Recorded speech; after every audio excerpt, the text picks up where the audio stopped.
Just a brief moment to mention that this video is of course sponsored by Outplayed. This is a new app or recent app that is now being used by many people across the world for their gaming recordings. Now, not just to record and then edit and upload like you would normally do if you were a YouTuber, a Twitch streamer, or just in general using it as a hobby, but this is something that will capture your favorite moments automatically depending on the game. It will actually track what you're doing. So it will notice if you get headshots, kills, wins, losses, or deaths, and it will actually automatically capture those moments so you can save them in a folder for later.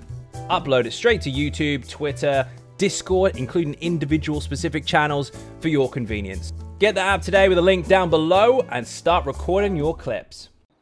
Welcome back everyone to another ESO video. Today we are talking about the Templar changes to update 36.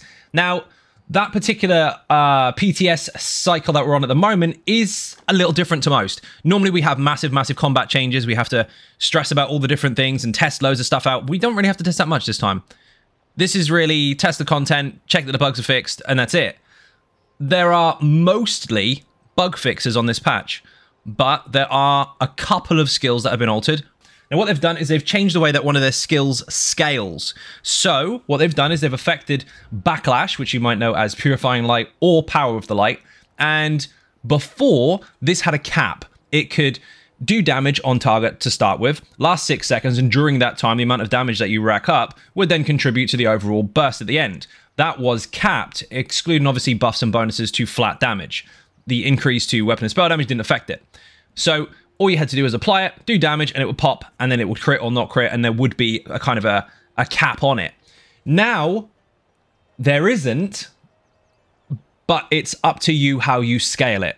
So instead of having a flat amount that you can reach and you can't go any higher, now you can go higher, but you have to heavily invest in weapon and spell damage, one or the other, to increase its output. So the flat amount is scaled off of your stats, then it will increase by up to 200% when it pops. Now, the Purifying Light itself does apply a heal at the end, and the Power of the Light does apply a breach on target. But before, and this is the big change, you could apply it to multiple targets. Now you can't. You can only apply it to one target at a time. So if you're not familiar with this skill, people, make sure that you do let it run out to its full duration, because if you don't, then you won't benefit from the damage pop at the end. It has to end.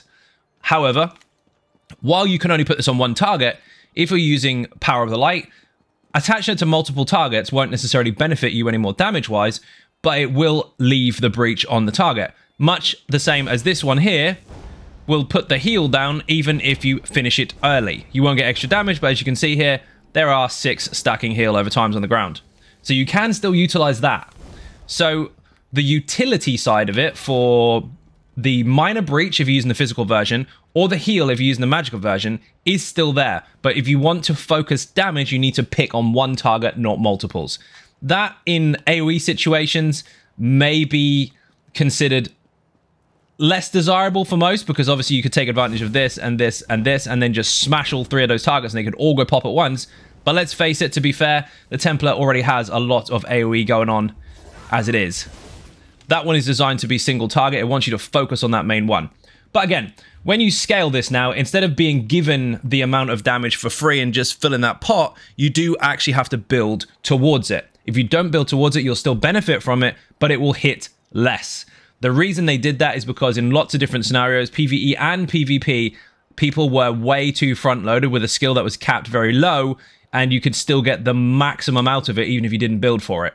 All you really had to do was throw out a couple of shapes, even as a tank, and you could hit people really hard. Now, if you want to hit hard, you have to build for it. Anyway, that's all that really happened to the Templar. There's nothing major apart from that. None of the passives were really affected. None of the base combat stuff was affected. That will change it. Overall, the DPS numbers for that skill are roughly the same as before if you build for it. The application is the same. You just can't hit multiple targets. But, of course, if you don't build for it, you will see a decrease. That's pretty much it.